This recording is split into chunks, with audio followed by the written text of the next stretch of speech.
আজানের সময় আকাশের দিকে তাকে একটি দোয়া পড়েন, আপনার সব দোয়া কবুল হবে। আল্লাহর কসম করে বলছে, আল্লাহর কসম করে বলছে, পরীক্ষিত আমল এগুলো শেয়ার করে দিবা। তুমি আমল না করেও সওয়াব পাবা তোমার একটা শেয়ারে।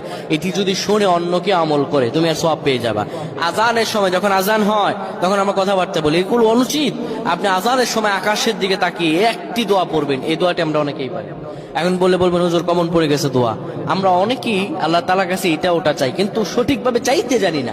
সঠিকভাবে কোনো ব্যক্তি যদি চায় আমার আল্লাহ তাকে দয়া করবেন। আল্লাহ বলেন, বান্দা উদউনি আস্তাজিব লাকুম, আমার কাছে চাও আমি আল্লাহ সব দিয়ে দিব। সুবহানাল্লাহ।